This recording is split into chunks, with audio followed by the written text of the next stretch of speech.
हमारी एनडीए की नीतियों से, हमारी विचारधारा से जो सहमत है वो अगर आ रहा तो स्वागत है। इन लोगों के हाथ में 70 साल से सत्ता रही है। 70 साल लोग उन्होंने अगर काम किया होता तो जनता काहे मोदी की तरफ रुख करती।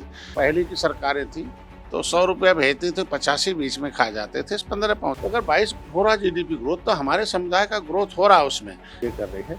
तो हमें उम्मीद है कि पिछड़ों के नाम पर राजनीति करने वाले शिवपाल भी समय आने पर आ जाएंगे। महाराष्ट्र की सरकार में एक बड़ा उलटफेर देखने को मिला है, जिसका सीधा असर माना जा रहा है कि उत्तर प्रदेश में भी होगा। ज्यादा बातचीत करने के लिए हमारे साथ डॉक्टर संजय निषाद जी हैं। बात कर लेते हैं सर, महाराष्ट्र में बड़ा उलटफेर हुआ है, किस तरीके से देखते हैं? काफी मुस्कुरा भी रहे हैं। देखिए हमारी एनडीए की नीतियों से, हमारी विचारधारा से जो सहमत है वो अगर आ रहा तो स्वागत है, मैं बधाई देता हूँ।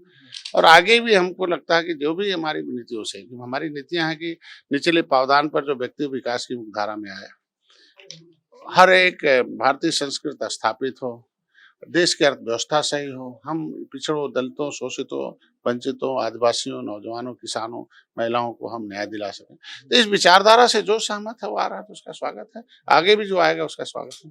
अजीत पवार अपने 18 साथियों के साथ गए हैं, उधर दूसरी तरफ उद्धव ठाकरे ट्वीट कर रहे हैं कि गद्दारी करके कुछ हासिल नहीं होना है और जो लोग महाराष्ट्र की जनता के साथ गद्दारी कर रहे हैं उन्हें आगे चुनाव में सबक मिलेगा।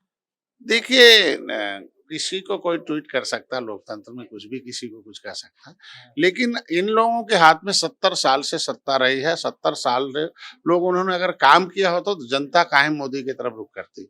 अगर काम किया होता इन लोगों ने संवैधानिक रूप से तो काहे आज के दिन में जनता, हमारी जनता जनार्दन होती है, जज होती है। और जनता अगर मोदी योगी के साथ है, अमित शाह के साथ है, तो आज एनडीए के साथ है, तो जनता के साथ अगर वो नेता आ रहे हैं तो स्वागत है।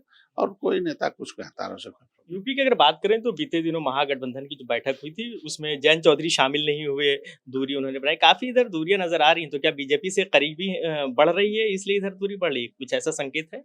तो मैंने पहले बताया कि हमारी नीतियों से, हमारी विचारधारा से जो सहमत है, मैंने बता दिया ना, पहले की सरकारें थी तो 100 रुपया भेजती थे, 85 बीच में खा जाते थे, 15 पहुंचता। आज हमारी सरकार है, 15 नहीं 100 सीधे किसानों के खातों में जा रहा है। किसानों के लिए कृषि विद्यालय है, किसानों को विज्ञान से जोड़ना, किसानों के विकास के लिए नीतियां बनाना। तो अगर जिस किसान के नाम पर जो पार्टी है उनके मुद्दे को हमारी सरकार खड़ा कर रही है, तो हमें लगता है कि समय आने पर माननीय जयंत भी हमें पूरी संभावना है कि आएगा। एक सवाल है कि बीते दिनों एक नेता थे जो एनसीपी के, उनको ईडी का समन गया। अब वो बीजेपी में चले गए, तो ये ऐसा चल रहा है कि जो जिनके पास ईडी का समन जाता है बीजेपी में जाके साफ हो जाते हैं। बड़ा सोशल मीडिया पे वायरल हो रहा है। देखिए कुछ भी कानून अपना काम करता। मैं तो मोदी जी, अमित शाह जी को धन्यवाद दूंगा कि जितने भी जांच होते हैं वो कितना बड़ा रसूखदार हो, उसके खिलाफ कार्रवाई होती समय आने पर। आप देखे भी हैं पीछे आगे, तो आगे भी चलता। कानून अपना, शासन प्रशासन कानून अपना काम करता है और लोकतंत्र का जो चौथा स्तंभ उसमें अपना काम। आखिरी सवाल है, उत्तर प्रदेश में क्या बदलाव होने वाला है बड़ा? क्योंकि क्या आरएलडी के से कोई वार्ता चली? दूसरी ओर शिवपाल जी भी काफी खुश नजर नहीं आ रहे हैं। हमें पूरा उम्मीद है, देखो आप पिछड़ों के नाम पर जो पार्टी बनी, हम तो अपने को कहते हैं ना कि मैं निषाद पार्टी निर्बल इंडियन शोषित नाम दो, निर्बल को सबल बनाने के लिए पार्टी बनी। आज मोदी जी निचले पायदान पर जो है उसे विकास की उदाहरण, तो मेरे आने से आज हम इसमें इनके लिए नीतियां बनाने में कामयाब हो रहे हैं। चाहे मत्स्य मंत्रालय अलग किया हो, जीडीपी ग्रोथ 22 हो गया हो, पहले 4 था। तो अगर 22 हो रहा जीडीपी ग्रोथ तो हमारे समुदाय का ग्रोथ हो रहा है उसमें। इसलिए है प्रधानमंत्री मत्स्य संपदा और मछुआ दुर्घटना बीमा का, मछुआ कल्याण कोष की हो, चाहे जो भी।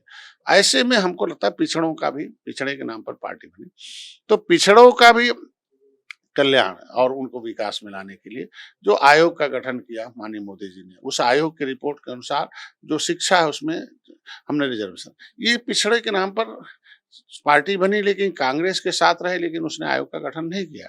तो पिछड़ों के नाम पर अगर इन्होंने बहुत समय दिया है, माननीय शिवपाल जी ने उनके लिए लड़ाई लड़ी है और हमारी सरकार उनके साथ खड़ी है।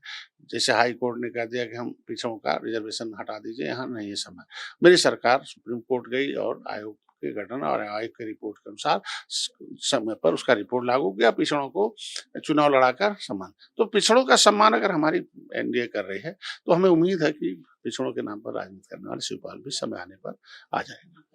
शुक्रिया बातचीत के लिए। तो ये थे हमारे साथ डॉक्टर संजय निषाद, जिनका साफ तौर पे कहना है कि एनसीपी लीडर अजित पवार को सीएम और वहाँ के जो है साथ ही साथ पीएम मोदी की जिस तरीके से उनके विकास की बातें समझ में, उस तरीके से उन्होंने बीजेपी और उसके सहयोगी दलों को ज्वाइन किया और उम्मीद करते हैं कि उत्तर प्रदेश में भी आने वाले दिनों में बड़ा उलटफेर होगा जयंत चौधरी और आरएलडी को लेकर। वीडियो जर्नलिस्ट राज खान के साथ फरीदुल हसन, #भारत न्यूज़।